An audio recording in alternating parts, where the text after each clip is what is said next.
ओम ज्ञानतिमिरन्धस्य ज्ञानाञ्जनशलाकया चक्षुरुन्मीलितं येन तस्मै श्रीगुरवे नमः। नमो विष्णुपादाय कृष्णप्रेष्ठाय भूतले श्रीमते भक्तिवेदान्तस्वामिनिति नामिने। नमस्ते सारस्वती देवे गौरवाणी प्रचारिणे निर्विशेषशून्यवादी पाश्चात्यदेशतारिणे। जय श्री कृष्ण चैतन्य प्रभु नित्यानंद श्री अद्वैत गदाधर श्रीवासादि गौरभक्तवृंद। मूकं करोति वाचालं पङ्गुं लङ्घयते गिरिं यत्कृपातमहं वन्दे श्रीगुरु दीनतारिणं परमानन्दमाधवं श्रीचैतन्यमीश्वरम्। हरे कृष्णा। तो हम अ, उपदेश अमृत से हम एक सीरीज फॉलो कर रहे थे, जो सेकंड वर्स है उपदेश अमृत का, जिसमें रूप गोस्वामी बताते हैं कि कौन सी 6 चीजें हमारी भक्ति के लिए हानिकारक हैं। अत्याहार, प्रयास, प्रजल्प, नियमाग्रह, जनसंग और लौल्यम। तो इसमें अब हमने अत्याहार, प्रयास और प्रजल्प के ऊपर चर्चा कर ली है। आज हम डिस्कशन करेंगे नियम आग्रह के ऊपर। और ये जो टॉपिक है, थोड़ा मुझे डिफिकल्ट लगा एक्सप्लेन करने के लिए। इसके अंदर बहुत सारी चीजें हैं जो मेरे दिमाग में सालों से घूम रही हैं और मुझे समझ नहीं आ रहा था कि मैं इसको एक्सप्लेन कैसे करूंगा या एक्सप्रेस कैसे करूंगा। तो आज जो भी हम डिस्कस करने वाले हैं उसमें कुछ त्रुटियां हो सकती हैं, कुछ मिस्टेक्स हो सकती हैं, शायद आपको कुछ समझ में आए नहीं आए, कुछ गलतियां हो तो उसके लिए आप मुझे क्षमा करिए। तो नियम आग्रह क्या है? नियम आग्रह दो शब्दों के जोड़ से बनता है। नियम प्लस अग्रह नियम आग्रह बन जाता है, और नियम प्लस आग्रह वो भी नियम आग्रह बन जाता है। तो नियम आग्रह के दो मीनिंग हैं। नियम आग्रह, आग्रह मतलब किसी चीज को पकड़ कर बैठ जाना, अग्रह मतलब छोड़ देना। तो नियम को अगर हम इसे छोड़ देंगे, भक्ति के जितने भी नियम है, सुबह जल्दी उठना चाहिए, जपा करना चाहिए, रीडिंग, हियरिंग, चैंटिंग, उनको हमने ढीला ले लिया, तो वो नियम अग्रह हो गया। Failure to accept rules for advancement of Krishna consciousness, Prabhupada purport में ऐसा बोलते हैं। और नियम अगर हम पकड़ कर बैठे हुए हैं, तो प्रभुपाद स्पेसिफिकली बोलते हैं eagerness to accept rules for economic advancement और फॉर इमीडिएट बेनिफिट। तो अगर हम भक्ति के लिए कुछ चीज पकड़ कर बैठे हैं तब तो कोई तकलीफ नहीं है। लेकिन नॉर्मली जब हम कोई चीज पकड़ कर बैठते हैं तो अपने अहंकार को बढ़ावा देने के लिए पकड़ कर बैठते हैं। देखो मैंने इतने माला कर लिया, देखो मैंने ऐसा कर लिया। तो कहीं ना कहीं किसी गलत चीज के लिए हम रूल्स को पकड़ कर बैठते हैं। तो हम डिस्कशन करेंगे कि what is the rule. Rule क्या है? फर्स्ट ऑफ ऑल, जब कोई भी साइंटिफिक लॉ, जैसे लॉ ऑफ ग्रेविटी, वो एक रूल है, हर किसी को फॉलो करना पड़ता है, ऑटोमेटिक हो जाता है। हर जो चीज ऊपर जाती है वो नीचे गिरती है, तो दैट इज अ रूल। जो मोड्स ऑफ नेचर हैं सत्व गुण, रजोगुण, तमोगुण, ये भी एक रूल है, हमको कंट्रोल करते हैं। अब हम जैसे मूड में होते हैं, जैसे मोड में होते हैं, जैसे गुण में होते हैं, सत्व, रजस या तमस, उसी हिसाब से वो गुण हमको कंट्रोल करते हैं। तो एक हमारे ऊपर एक रूल लगा हुआ है एक्सक्यूज मी। या फिर मैन मेड रूल्स, गवर्नमेंट कोई रूल बना सकती है कि इंडिया में आप सड़क के बाईं ओर चलें, ट्रैफिक रूल्स फॉलो करें। या फिर अलग अलग देशों के अलग अलग सिविल और क्रिमिनल लॉ होते हैं, वो भी एक तरह का रूल है। Rule implies a ruler. जिसने भी नियम बनाया है वो उस नियम को, नियम कानून को इम्प्लीमेंट करता है, इम्पोज करता है रूल को। अदरवाइज रूल का कोई मतलब नहीं है। कल को मैं बोल दूं कि कल से सब लोग सड़क पे सीधे बाएं हाथ की बजाय दाएं हाथ पे चलेंगे, नहीं तो सबको फाइन लगेगा। तो फाइन कौन लगाएगा? खाली मेरे बोलने से थोड़ी लग जाएगा। तो रूल का कोई मतलब नहीं है जब तक उस रूल को एनफोर्स नहीं किया जा सके। Rule implies a ruler. और कृष्णा या नेचर के जो रूल्स होते हैं वो ऑटोमेटिक होते हैं। ऐसा नहीं है कि मैं छत से कूदा, अब मैं नीचे नहीं गिरूंगा, मैं बच जाऊंगा। वो ऑटोमेटिक है, हर समय वो रूल लागू पड़ते हैं। लेकिन अगर आपने ट्रैफिक रूल वायलेट किया तो एक ट्रैफिक पुलिसमैन चाहिए रूल को इंप्लीमेंट करने के लिए। आपके पीछे जाएगा, आपको पकड़ेगा, आपको चालान काटेगा। बच गए तो बच गए। लेकिन नेचर के जो नियम है, प्रकृति के जो नियम है, भगवान के जो नियम है, जिनको हम मोस्टली साइंटिफिक लॉस बोलते हैं, उनसे हम नहीं बच सकते। लेकिन साइंटिफिक लॉस सिर्फ वो ही नहीं है जो मटेरियल है, उसके अलावा भी बहुत कुछ साइंटिफिक है। भक्ति भी पूरी तरह साइंटिफिक है।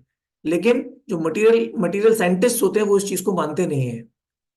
तो जो भी चीज हमारे ऊपर इम्पोज की जा रही है, वो एक रूल है। और रेगुलेशन क्या है? हिंदी में हम दोनों वर्ड्स को नियम बोल सकते हैं। तो रूल मतलब कोई भी लॉ या फिर मोड्स, और रेगुलेशन मतलब जो रूल को आप अप्लाई करके किसी चीज को कंट्रोल कर रहे हैं, उसको रेगुलेशन बोलते हैं।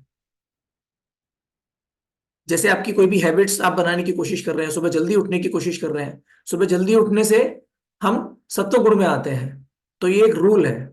हमने ऐसा नियम बनाया कि मैं जल्दी उठूंगा ताकि मैं सत्व गुण में आ सकूं, तो वो एक रेगुलेशन हो गया। जल्दी उठकर नहाना, पंक्चुअलिटी एटसेट्रा। और डिवोशनल रेगुलेशंस के अंदर क्या क्या आता है? हमारा मॉर्निंग प्रोग्राम, श्रवणम कीर्तनम, reading, chanting, four regulative principles. तो ये सब हम जब फॉलो करेंगे तो हमारे अंदर कुछ चेंजेस आएंगे। तो जो चेंजेस आएंगे वो रूल हो गए, और हमने ये सारे रूल्स फॉलो किए, तो उस प्रोसेस को हम बोलेंगे regulation. Application of the rule is regulation. Rule क्या है? अगर आप जरूरत से ज्यादा सोएंगे तो आप आलसी हो जाएंगे। और रेगुलेशन क्या है? कि टेक अप्रोप्रिएट स्लीप। रेगुलेशन का एक और मतलब है, रेगुलेशन ऐसा सजेस्ट करता है कि हमारी एक टेंडेंसी है भटकने की, तो हमें पकड़ कर रखना जरूरी है। जैसे अगर आप कभी हरिद्वार गए हो तो वहां पे गंगा का प्रवाह बहुत तेज है, तो चेन लगी हुई है ताकि कोई बह नहीं जाए, आप चेन पकड़कर पानी में उतरे। तो आपको कंट्रोल करके रखती है वो चेन। क्यों? क्योंकि नेचुरल टेंडेंसी क्या है? बह जाने की। अभी जैसे किसी व्यक्ति को अगर बहुत ज्यादा गुस्सा आ रहा है, तो उसके आसपास के मित्र उसको पकड़ लेंगे। क्यों पकड़ लेंगे? क्योंकि नहीं पकड़ेंगे तो वो मार पिटाई शुरू कर देगा। तो उसको रेगुलेट करते हैं, उसको कंट्रोल कर रहे हैं कि भाई तुम अपना गुस्सा तुम कंट्रोल नहीं कर पा रहे, तो मित्रों ने पकड़ लिया उसको। लेकिन जब गुस्सा ठंडा हो जाता है तो पकड़ने की जरूरत पड़ती है, फिर छोड़ देते हैं। ठीक है, अभी होश में आ गया, अभी इसका गुस्सा ठंडा हो गया, अब इसको पकड़ने की जरूरत नहीं है। तो उसी तरह हमारी नेचुरल टेंडेंसी क्या है? हमारी नेचुरल टेंडेंसी है सेंस ग्रेटिफिकेशन। हमारे हमारे अंदर अनर्थ भरे हुए हैं। अगर छोड़ दिया, हमको कंट्रोल नहीं किया, तो जैसे जो व्यक्ति गुस्से में है वो मारा पिटाई पर उतर आता है, सामने वाले को मारना शुरू कर देगा, उसी तरह हम अनरिस्ट्रिक्टेड सेंस ग्रेटिफिकेशन चालू कर देंगे, गॉसिप चालू कर देंगे, सारे प्रकृति के नियम तोड़ना चालू कर देंगे। वो हमारे लिए नेचुरल है।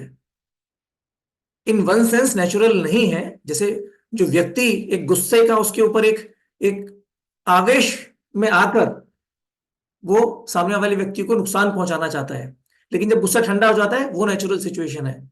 तो उसी तरह एक तरह से बोल सकते हैं कि भी हम गुस्से में हैं, हम प्रकृति को एंजॉय करना चाहते हैं, कृष्णा से दूर चले आए हैं, भटक गए हैं, तो हमें थोड़ा रेगुलेट करने की जरूरत है, जब तक हम अपनी नेचुरल कंडीशन में नहीं आते। और हमारी नेचुरल कंडीशन क्या है?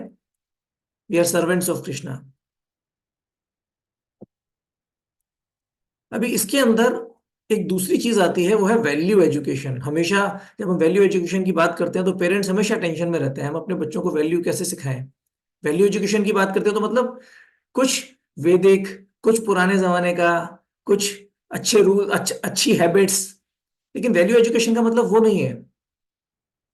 कभी जब मैं छोटा था, तो ये दो टॉपिक जो वैल्यू एजुकेशन और रूल्स, ये आपस में काफी कुछ कनेक्टेड हैं। आपको लगेगा मैं थोड़ा एस्ट्रे जा रहा हूं, बट ऐसा नहीं है।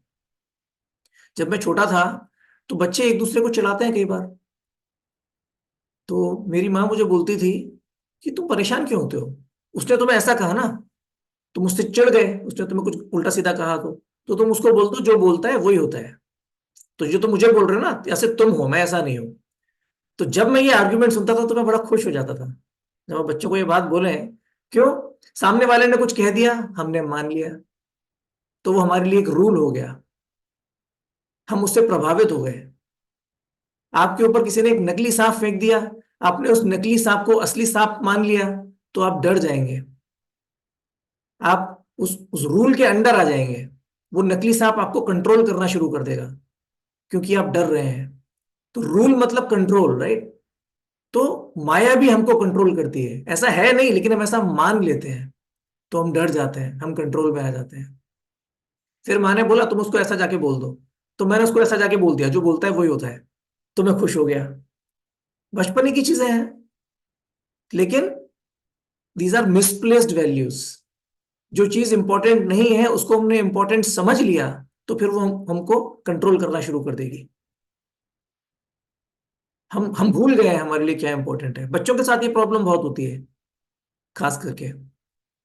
हम compete करना चाहते हैं, आगे बढ़ना चाहते हैं, एंजॉय करना चाहते हैं। हम चाहते हैं कि लोग हमें ग्लोरीफाई करें।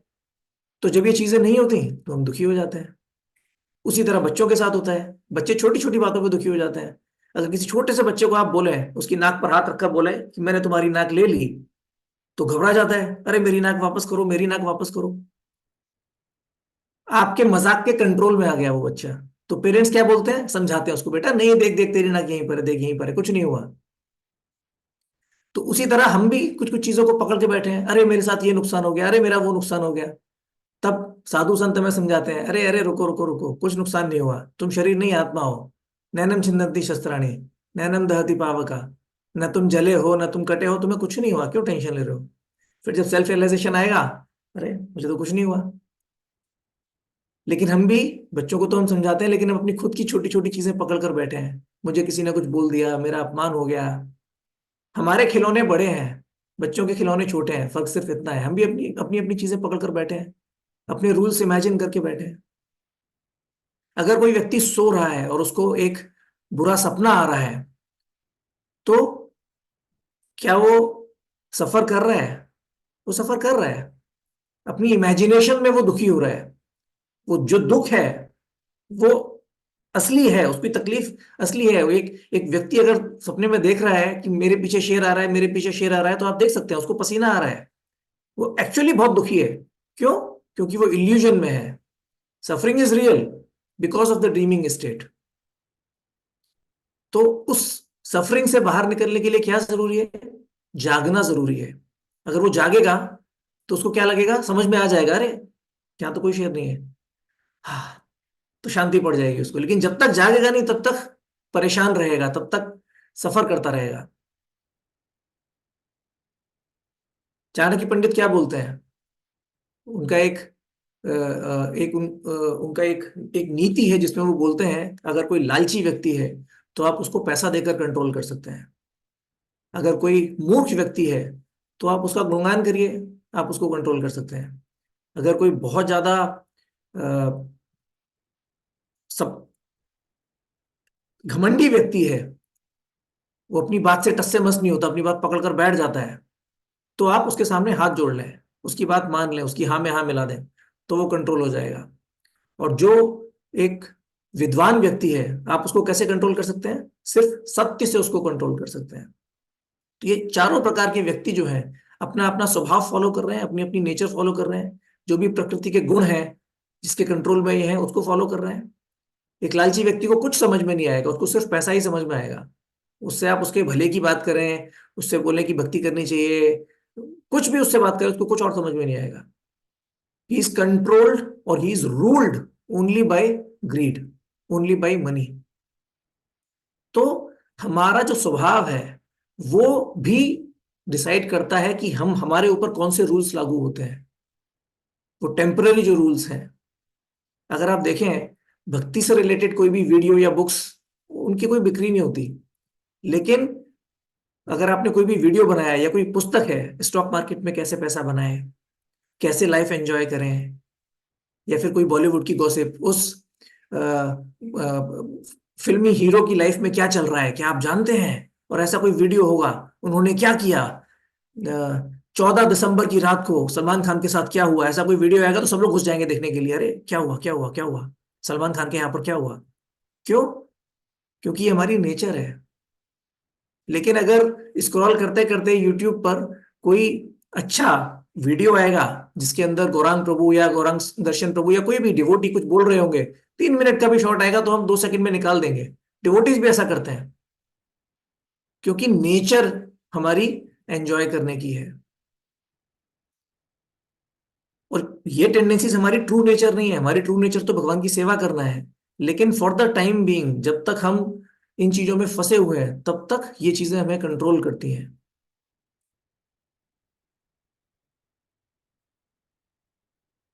हमें ये समझना चाहिए कि ये जो टेंडेंसीज हैं, अगर हम इनमें फंस जाएंगे, ये रूल्स गलत क्यों है? क्योंकि ये हमें एक प्रॉमिस देते हैं कि तुम ऐसा करोगे तो तुम्हें पैसा मिल जाएगा, तुम ऐसा करोगे तो तुम खुश हो जाओगे, लेकिन लॉन्ग रन में कुछ मिलने नहीं वाला।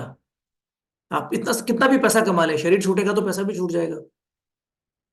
तो ये जो चीज है, ये जो प्रॉमिस है कि ये जो तुम्हें मिलेगा ये इटर्नल है, ये प्रॉमिस एक झूठ है। इसीलिए ये जो रूल्स हैं ये गलत है। ये रूल्स सही है लेकिन टेम्पररी हैं। जब इनको परमानेंट मान लेते हैं तो उस सेंस में ये रूल्स रियल नहीं है।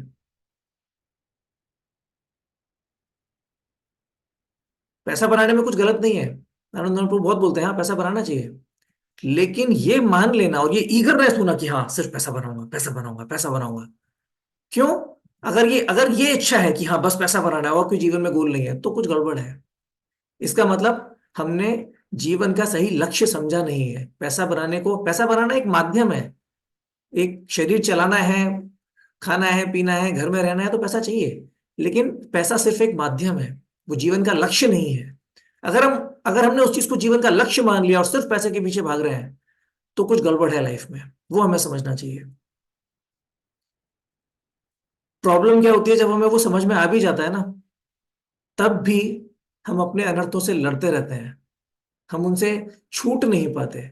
मेजोरिटी लोग, 99% लोग को तो ये बात समझ में ही नहीं आई है। उनके लिए तो जीवन का लक्ष्य है पैसा कमाना है, एंजॉय करना है, eat drink and B Mary. भक्तों को ये बात समझ में आ जाती है थियोरिटिकली, लेकिन अंदर से वो इच्छा नहीं निकली। हमें समझ में आता है जब हम इन चीजों को छोड़ने की कोशिश करते हैं, तब हमें समझ में आता है कि अरे मैं तो फंसा हुआ हूं। उससे पहले तो मैं अपनी मर्जी से कर रहा था। राधानाथ महाराज एक एग्जाम्पल देते हैं। जो एक बैल या भैंसा होता है, जो बैलगाड़ी होती है, तो उसकी नाक में नकेल डाली जाती है। तो जो ड्राइवर होता है, तो इधर खींचेगा तो बैल इधर मुड़ जाता है, दूसरी साइड खींचेगा तो बैल उधर मुड़ जाता है। बैल को क्या लगता है, देखो मैं चल रहा हूं, अभी लेफ्ट साइड से नाक पे प्रेशर आया तो ऐसे मुड़ गया, और बैलगाड़ी उधर मुड़ गई, तो क्या लगता है मैं इधर जाना चाहता हूं इसलिए मैं ऐसा मुड़ा हूं। फिर इधर मुड़ जाएगा, मैं इधर जाना चाहता हूं मैं इसलिए मुड़ा हूं। अपने आप को इंडिपेंडेंट समझता है। तो 99% दुनिया में लोग वैसे ही हैं। उनका मन, उनके उनके मोड़ उनको खींचते हैं। रजोगुण तमोगुण उनको खींचता है। क्या लगता है उनको, अरे जो हमारे मन में आता है वही करते हैं। उनको समझ में नहीं आता कि हम मन के दास बनकर बनकर रह गए हैं। लेकिन जो भक्त हैं, जब वो इन सब चीजों से बाहर निकलने का प्रयास करते हैं, तब उन्हें समझ में आता है अरे मैं अपने आप को इंडिपेंडेंट समझता था, लेकिन मैं तो फंसा हुआ हूं। तो कृष्णा भगवत गीता में 3rd चैप्टर 33rd वर्स में क्या बोलते हैं? Even a man of knowledge acts according to his own nature, for everyone follows the nature he has acquired from the three modes, what can repression accomplish. Anand Prabhu बोलते हैं ना कि मैं तड़फड़ वाला आदमी हूँ, विपुल भी थोड़ा तड़फड़ वाला आदमी है। तो वो नेचर है, हम नहीं निकल सकते उससे बाहर। हमें समझ में आ जाता है कि ये थोड़ा गलत है, लेकिन स्ट्रगल करते रहते हैं। लस्ट हमें मारती है, समझ में आ जाता है कि ये गलत है। बाहर वालों का क्या है, उनका तो जीवन जीवन का लक्ष्य है कि हाँ लस्टी लस्टी होना है, कोई दिक्कत नहीं है। लेकिन हमें समझ में आता है तो हम बाहर निकल नहीं पाते। तो what is real value education? Real value education is, Krishna बोलते हैं भगवत गीता 2.59, परम दृष्टवा निवर्तते। हमें जब असली ये चीज समझ में आएगी कि what is the real value, तब हम बाहर निकल पाएंगे उसको एक्सपीरियंस करके। We have to experience that higher taste of chanting. जब में जब रुचि आएगी, तब ये छोटी छोटी चीजें हम छोड़ पाएंगे। अरे सेक्स लाइफ फालतू है, लेकिन वो जब में रुचि कैसे आएगी? और दूसरा, कृष्णा भगवत गीता 7.14 में भी बोलते हैं, देवी हेषा गुणमयी मम माया दुरत्यया मामे वये प्रपद्यन्ते माया में तांतरंतते। सब लोग दैवी एषा गुणमयी मम माया, सब लोग माया में फंसे हुए हैं। माया ने जाल बिछाया हुआ है, सब उसमें फंसे हुए हैं। We are controlled by the rules created by Maya. छूटेंगे कैसे? मा, मा, माये वये प्रपद्यन्ते माया में तांतरंतते। अगर हम भगवान को सरेंडर कर देंगे, तब यहां से हम बाहर निकल पाएंगे। जब तक हम भगवान को सरेंडर नहीं करेंगे ना, हम बाहर नहीं निकल पाएंगे। ये जो रूल्स हैं ये एक बर्तन की तरह है। अगर आप कटोरी लेकर आए हैं और उसके अंदर किसी ने खीर डाली तो वो खीर है एसेंस। खाली कटोरी से हमारी भूख नहीं मिटेगी। उसके अंदर खीर डालेंगे, कुछ खाने के लिए डालेंगे, फिर हम उसे खाएंगे, ग्रहण करेंगे, तब उससे हमारी भूख मिटेगी। Utensils are use to hold the essence. Similarly जितने भी रूल्स और रेगुलेशंस हमें दिए जाते हैं वो एक कटोरी की तरह है। हम कटोरा लेके कृष्ण के पास चले जाते हैं, कृष्ण हमें कटोरा लेकर आ गया, मुझे अपनी कृपा दीजिए, मैं आ गया, मैं 16 माला कर रहा हूँ, मैं 4 रेगुलेटरी प्रिंसिपल्स फॉलो कर रहा हूँ, मैं सब कुछ कर रहा हूँ, प्लीज मुझे अपनी कृपा दीजिए, प्लीज मुझे अपनी कृपा दीजिए। रोज हम यही भीख मांगते हैं, वो भीख का कटोरा लेकर। तो जो भीख का कटोरा है ये रूल्स एंड रेगुलेशंस है। कोई भिखारी बोले हाँ मेरे पास भीख का कटोरा आ गया, अब सब कुछ हो गया, तो वो मूर्ख है। खाली भीख का कटोरा तुम्हारे सामने आ गया तो क्या भीख मिल गई? खाली किचन से एक कटोरी लेकर आ गए तो क्या तुम्हारी भूख मिट गई? ऐसा इमेजिन कर लेना कि बस अब मेरे पास कटोरी आ गई, अब तो मैं 16 माला करता हूं, अब सब कुछ ठीक हो गया। ये एक एक तरह का भ्रम है, एक तरह की मूर्खता है। तो ये रूल्स एंड रेगुलेशंस हम क्यों फॉलो कर रहे हैं? रूल्स एंड रेगुलेशंस फॉलो करने से अपने आप परफेक्ट नहीं हो जाएंगे। रूल्स एंड रेगुलेशन सिर्फ कृष्ण की प्रसन्नता के लिए कर रहे हैं। तो हम वो एसेंस अगर भूल गए कि we are doing it to please Krishna, तो फिर सब गड़बड़ हो जाता है। फिर हमारे अंदर प्राइड आने लगती है, फिर देखो मैं रूल फॉलो कर रहा हूं, मैं कंट्रोल में हूं।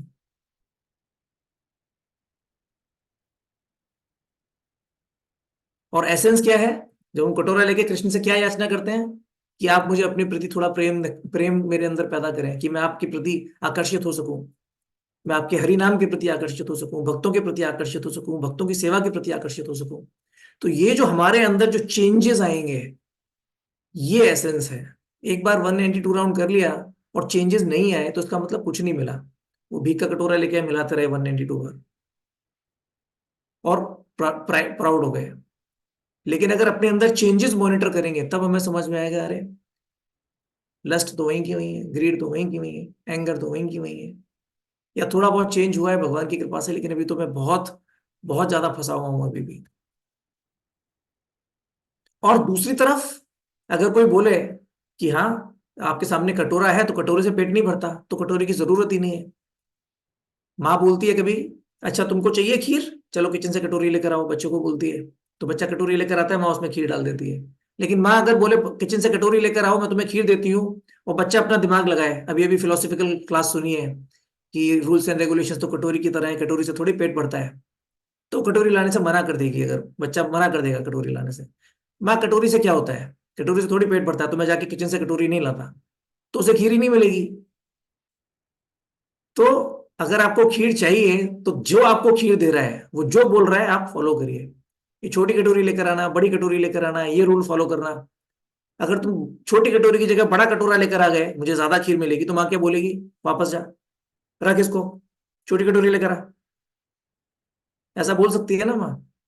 तो उसी तरह हम ज्यादा हीरो बनने की अगर कोशिश कर रहे हैं कि नहीं मैं तो रोज 64 राउंड करूंगा और हमारी फैमिली लाइफ डिस्टर्ब हो रही है, तो गुरु क्या बोल सकते हैं? स्टॉप, थोड़ा ज्यादा कर रहे हो तुम, फैमिली लाइफ कॉम्प्रोमाइज कर रहे हो। तत्त कर्म प्रवर्तनात्, उसका भी ध्यान रखना है। जाओ, राउंड्स कम करो अपने, पहले घर का ध्यान दो, पहले बच्चों पे ध्यान दो। राधानाथ महाराज ने तुलसी माता जी को क्या बोला? पहले 7 दिन टेम्पल जाते थे आनंद वृंदावन प्रभु तुलसी माता जी, 6 या 7 दिन। रघुनाथ के होने के बाद तुलसी माता जी को क्या इंस्ट्रक्शन था? If I see you in the temple more than 1 day, then I think you will be in माया। तुम्हें सिर्फ संडे को आना है पूरी फैमिली के साथ। अगर तुम रोज आए इसका मतलब तुम अपने बच्चे का ध्यान नहीं रख रही हो, इसका मतलब तुम भक्ति नहीं कर रही हो, तुम माया में हो। और आनंद वृंदावन प्रभु को क्या बोला? तुम्हारा शेड्यूल चेंज नहीं होना चाहिए। तो रूल्स को बहुत ज्यादा स्ट्रिक्टली लेना एसेंस को छोड़कर, वो भी गलत है। और रूल्स को छोड़ देना कि अरे रूल्स की क्या जरूरत है, एसेंस इंपॉर्टेंट है, वो भी गलत है। दुर्योधन ने 56 भोग दिए कृष्ण को, कृष्ण ने नहीं स्वीकार करे, क्योंकि खाली 56 भोग से कृष्णा कंट्रोल में नहीं आता है। उसके अंदर एसेंस होना चाहिए। खाली कटोरी से पेट नहीं भरता। एसेंस क्या है? डिवोशन। उसके पास डिवोशन थी ही नहीं, तो उसने खाली कटोरा दिया कृष्ण को, तो कृष्ण ने मना कर दिया, तुम्हारे अंदर डिवोशन तो है ही नहीं। तो following rules and regulations without seeking the essence, हम एसेंस पर अगर ध्यान नहीं देंगे तो ऐसा कटोरा देने जैसा हो जाएगा, कृष्ण के सामने कटोरा बजा रहे हैं हम। ये चीज समझना बहुत जरूरी है कि कृष्ण सारे रूल्स एंड रेगुलेशंस के परे हैं। अंगानेयस्य सकलेंद्रिय वृत्ति मानती। वो अपनी आंखों से खा सकते हैं। रूल क्या बनाया है? आप अपनी आंखों से देख सकते हैं, अपने मुंह से खा सकते हैं, लेकिन कृष्ण के ऊपर कोई रूल अप्लाई करता है क्या? वो आंखों से भी खा जाते हैं, वो अपने मुंह से भी देख सकते हैं, वो अपनी एक छोटी उंगली से कुछ भी कर सकते हैं, वो एक ही उंगली से खा भी सकते हैं, देख भी सकते हैं, चल भी सकते हैं। हमें तो समझना भी मुश्किल है। तो कृष्णा के ऊपर कोई रूल नहीं चलता। रूल्स हमें एक कंट्रोल देते हैं। जितने भी राक्षसों के बारे में आप सुनेंगे कि एक तपस्या की और सिद्धियां प्राप्त हो गई। रावण ने, कुंभकर्ण ने, हिरण्याक्ष ने, हिरण्यकशिपु ने ब्रह्मा जी की तपस्या की और फिर उसके बाद उनको जो कंट्रोल मिला, उन्होंने पूरी सृष्टि को कंट्रोल किया। तो रूल्स मतलब कंट्रोल। और ये कंट्रोल किसने दिया है? कृष्ण ने दिया है कि हाँ, आप ऐसा करोगे तो आपके संग ऐसा हो जाएगा, जाओ एंजॉय करो material life. Power in the rule comes from Krishna. तो वो जो पावर जो रूल के अंदर कृष्ण ने ही डाली है, वो कृष्ण को कैसे कंट्रोल कर सकती है? गवर्नमेंट ने रूल बनाया लेफ्ट में चलो, कल को रूल चेंज कर सकती है ना गवर्नमेंट। क्या कर लोगे आप? तो रूल कभी रूलर के ऊपर नहीं होता। ईश्वर परम कृष्णा। कृष्णा परम कंट्रोलर है, परम रूलर है। तो उनको ये रूल्स, कोई भी रूल कंट्रोल नहीं कर सकता। ये रूल्स एंड रेगुलेशन सिर्फ कृष्ण को प्रसन्न करने के लिए हम फॉलो करते हैं कि हाँ, आपको चाहिए तो मैं कर रहा हूं। मैं करना चाहता हूं इसलिए नहीं कर रहा हूं। रूल्स एंड रेगुलेशंस फॉलो करके अगर हम कृष्ण से याचना करने की बजाय कृष्ण से डिमांड कर रहे हैं कि देखो, अब मैंने रूल्स फॉलो किए हैं ना, अब आपको मेरे कंट्रोल में आना पड़ेगा। आप भक्ति से कंट्रोल होते हो ना, देखो मैं भक्ति कर रहा हूं, आपको मेरे कंट्रोल में आना पड़ेगा। नहीं, ऐसे नहीं चलता। हमने लास्ट क्लास में डिस्कस किया था, जो अ, मदर यशोदा, जब उन्होंने कृष्ण को बांधा था, तो उसमें प्रपोर्ट में प्रभुपाद क्लियरली बोलते हैं, you can not control Krishna. You can not control Krishna, Krishna agrees to be controlled. तो तुम कंट्रोल में नहीं हो, कृष्णा ही कंट्रोल में है। हम रूल्स एंड रेगुलेशंस फॉलो करें और कृष्ण को कंट्रोल करने की कोशिश करें, वो भी गलत है। या फिर हम ये बोलें कि रूल्स एंड रेगुलेशंस फॉलो करने की क्या जरूरत है? मैं तो ऑलरेडी परफेक्ट हूं, मुझे जरूरत नहीं है रूल्स एंड रेगुलेशंस फॉलो करने की। ऐसा हम इमेजिन करें और नियम अग्रह करें, रूल्स एंड रेगुलेशंस को ढीला छोड़ दें, तो भी गलत है। दोनों ही केस में हम अपने आप को भगवान समझ रहे हैं। मैं कंट्रोल में हूं, मैं भगवान हूं, मैंने अपने रूल्स फॉलो किए, तो अब सब कुछ मेरे कंट्रोल में होना चाहिए। या फिर मैं भगवान हूं, मैं महान हूं, मुझे रूल्स रेगुलेशंस फॉलो करने की जरूरत नहीं है। दोनों ही चीजों में हम एसेंस मिस कर रहे हैं। रूल्स एंड रेगुलेशंस कभी ये सोचकर छोड़ने नहीं चाहिए कि मुझे जरूरत नहीं है फॉलो करने की। अगर हम ऐसा कर रहे हैं तो हम अपने आप को कहीं ना कहीं भगवान मान रहे हैं। कृष्ण हमको देख रहे हैं। जो मैन मेड रूल्स होते हैं ना गवर्नमेंट के, टैक्स के, या फिर क्रिमिनल लॉस, उनसे हम बच सकते हैं। लूप होल एक्सप्लॉइट कर सकते हैं कि ये नियम कानून में ऐसा लिखा है, देखो मैंने ऐसा किया। तो उससे हम बच सकते हैं कुछ तो इधर उधर करके। बट कृष्ण को एसेंस पता है और कृष्ण हमेशा देख रहे हैं, तो हम उससे नहीं बच सकते। जैसे हमारे यहाँ भी, हमारी नेचर क्या है? हमारी नेचर महान बनने की है। अटेंडेंस में नाम आना चाहिए 100% या 80% या 90%। तो हम उससे ड्रिवन होते हैं, किसी ना किसी तरह से 90 मिनट पूरे हो जाए। मीटिंग में, किचन में जाना है तो 10 मिनट का ब्रेक भी लिख दिया, 4 बार 2-2 मिनट का, 5-5 मिनट का ब्रेक लिख दिया। तो एक्चुअली जपा किया 1 घंटा, लेकिन किसी ना किसी तरह जूम मीटिंग में 1.5 घंटा जुड़ गए। रूल फॉलो कर लिया, लूप होल निकाल लिया किसी ना किसी तरह। ड्राइविंग करते करते हम जपा कर रहे हैं, लूप होल निकाल लिया। सिस्टम क्या देखेगा? भगवान सब देख रहे हैं, सिस्टम थोड़ी सब कुछ देख रहा है। तो जूम का सिस्टम क्या बोलेगा? 90 मिनट तो हो गए थे इनके, तो ये प्रेजेंट है। वो तो डेड सिस्टम है, उसके अंदर कोई चेतना थोड़ी है, सॉफ्टवेयर के अंदर। तो सॉफ्टवेयर आपको बता देगा, हाँ आज आपके 91 मिनट्स हो गए हैं, आप प्रेजेंट हैं। प्रेजेंट लग जाएगी, हम खुश हो जाएंगे। लेकिन एसेंस तो मिस कर दिया, ध्यानपूर्वक जब तो किया ही नहीं। पूरे टाइम तो बस इसी चीज की चिंता में थे, कैसे मेरे 90 मिनट पूरे होंगे, कैसे मेरे 90 मिनट पूरे होंगे, और किसी ना किसी तरह 90 मिनट पूरे हो गए। हाँ, सक्सेस। अरे फेल हो गए। अगर एसेंस नहीं डाला, अगर अपनी अपनी चेतना नहीं डाली, ध्यानपूर्वक जब नहीं किया, तो कृष्ण प्रसन्न नहीं हुए। उल्टा हो सकता है कि अगर हम रूल्स के अंदर लूप होल निकालने की कोशिश कर रहे हैं तो कृष्ण ज्यादा नाराज हो जाए। ये क्या कर रहे हो, खिलवाड़ कर रहे हो तुम रूल्स के साथ। किचन में बैठे हो, कुकिंग कर रहे हो, सामने वीडियो ऑन कर रखा है, और बोलते हो कि मैं जपा किया। ड्राइविंग कर रहे हो और बोलते हो कि मैंने जपा किया। क्यों जुड़े? सिर्फ अटेंडेंस के लिए। क्यों जुड़े? सिर्फ दिखाने के लिए, देखो मैं आया था। तो इस तरह हम कृष्ण को मूव नहीं बना सकते। इन चीजों का हमें ध्यान रखना चाहिए। और जब ऐसी इच्छा हो कि अरे मुझे एब्सेंट नहीं होना है, मुझे एब्सेंट नहीं होना है, तो उस इच्छा को समझ में सोचना चाहिए, उस इच्छा के बारे में, और समझना चाहिए देखो कृष्ण के प्रति कोई लगाव नहीं है, मुझे बस अपना मान सम्मान बढ़ाना है, मुझे एब्सेंट नहीं होना किसी ना किसी तरीके से। तो अपने अंदर जब ये चीज हमें डिस्कवर करेंगे ना, इस तरह तरह के अतरंगे अनोखे अटैचमेंट्स डिस्कवर करेंगे, तब समझ में आएगा अरे अभी तो रास्ता बहुत लंबा बाकी है। मैं तो अपने आप को भक्त समझता था, देखो छोटी छोटी चीजों से मैं फंसा हूँ। मुझे याद है यात्रा के अंदर नवंबर में राधानाथ महाराज की यात्रा गई थी। किसी ना किसी तरह मैंने भी अपना 100% अटेंडेंस कर लिया, सुबह जल्दी उठता था, बस में जब करता था। तो फिर मुझे लगा कि ये सब मैंने किया, क्या मैंने सही किया या मैंने गलत किया? ऑलरेडी मैं एक यात्रा में हूं, बट मैं अपना मॉर्निंग जपा नहीं छोड़ना चाह रहा। मेरा मोटिव क्या है? मैं मॉर्निंग जपा इसलिए करना चाहता हूँ क्योंकि मैं भक्तों के संग जप करना चाहता हूँ और चाहता हूँ कि मेरा जप अच्छा हो, या फिर कहीं ना कहीं मुझे अटेंडेंस के प्रति अटैचमेंट है? तो मुझे लगा एक्चुअली दोनों चीजें हैं। पहले मेरे मन में आया कि मैं छोड़ देता हूँ, यात्रा में आया हुआ हूँ, क्या नौटंकी करनी है। आनंद वृंदावन टूर ने ज्वाइन नहीं किया था, तो क्या मैं उनसे ज्यादा सिंसियर हूँ? उन्होंने नहीं ज्वाइन किया, तो मेरे को भी लगा कि क्या मैं जब ज्वाइन करके गलत कर रहा हूँ, क्या मुझे छोड़ देना चाहिए? फिर मुझे लगा छोड़ूंगा तो भी क्या फायदा? ऐसा तो है नहीं कि मैं कुछ कॉम्प्रोमाइज कर रहा हूँ, ऐसा तो है नहीं कि पंडाल में जाकर मैं महाराज के साथ जप करने वाला हूँ। छोटे बच्चे हैं, बच्चे तो उठे नहीं है, रूम पंडाल से बहुत दूर था, तो मैं पंडाल में भी नहीं जाने वाला महाराज के संग जप करने के लिए। तो अगर मैं ज्वाइन नहीं करूंगा तो भी मेरा जब ढीला हो जाएगा, और ये इच्छा से ज्वाइन करूंगा कि मुझे 100% अटेंडेंस चाहिए, तो भी गड़बड़ है। लेकिन कोई रास्ता ही नहीं है। जब तक हमारी चेतना अच्छी नहीं होती, ये राधानाथ महाराज, ये आनंद वृंदावन प्रभु ने एक क्वेश्चन पूछा है राधानाथ महाराज को, हम रूल्स एंड रेगुलेशंस अगर बहुत अच्छे से फॉलो कर रहे हैं और उसकी वजह से हमारे अंदर प्राइड आ रही है, तो क्या हम छोड़ दें? अगर हम प्रचार कर रहे हैं और हमारे अंदर प्राइड आ रही है, देखो मैं कितना अच्छा प्रचार कर रहा हूं, तो क्या हम प्रचार करना छोड़ दें? क्या करें? प्रचार करेंगे तो प्राइड आ जाएगी, और नहीं करेंगे तो फिर हम कुछ सेवा नहीं कर रहे। तो हम सेवा करें या ना करें? कोई रास्ता नहीं है। हम सेवा नहीं करेंगे तो भी हम सेवा नहीं कर रहे, और सेवा करके अगर प्राउड हो रहे हैं तो भी हम गलत कर रहे हैं, क्योंकि हम उस सेवा के स्तर पर पहुंचे ही नहीं है। सेवा स्टार्ट कहां से होती है? तत्परत्वेन निर्मलम। जब हमारे सेंसेस प्यूरिफाई हो जाएंगे तभी कृष्ण की सेवा स्टार्ट हो पाएगी। तो ये सारे रूल्स एंड रेगुलेशंस हम फॉलो कर रहे हैं ताकि हम कृष्ण की सेवा स्टार्ट कर पाए।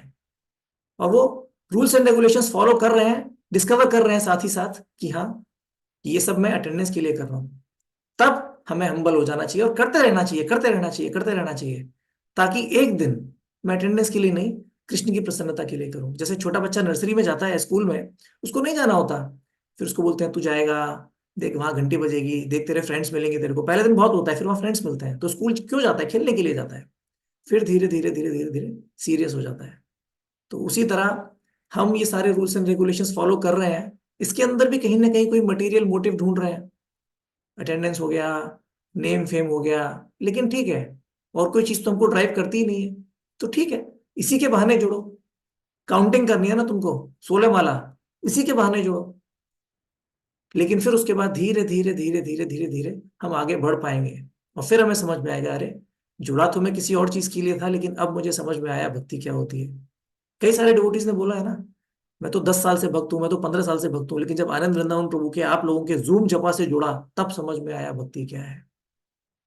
आगे और भी समझ में आएगा अगर हम जुड़े रहेंगे तो रूल्स एंड रेगुलेशंस का मतलब सिर्फ हमको जागरूक करना है, हमको उस स्तर पर लेकर आना है जहां से हमारी भक्ति शुरू हो सके। रूल्स एंड रेगुलेशंस अपने आप में सब कुछ नहीं है। हरे कृष्णा। मैं बातें बड़ी बड़ी कर रहा हूँ, मैं खुद भी इन सब चीजों में फंसा हुआ हूँ। तो आप मेरे लिए भी प्रार्थना करें ताकि मैं भी रूल्स एंड रेगुलेशंस एसेंस के साथ फॉलो कर पाऊँ। हरे कृष्णा।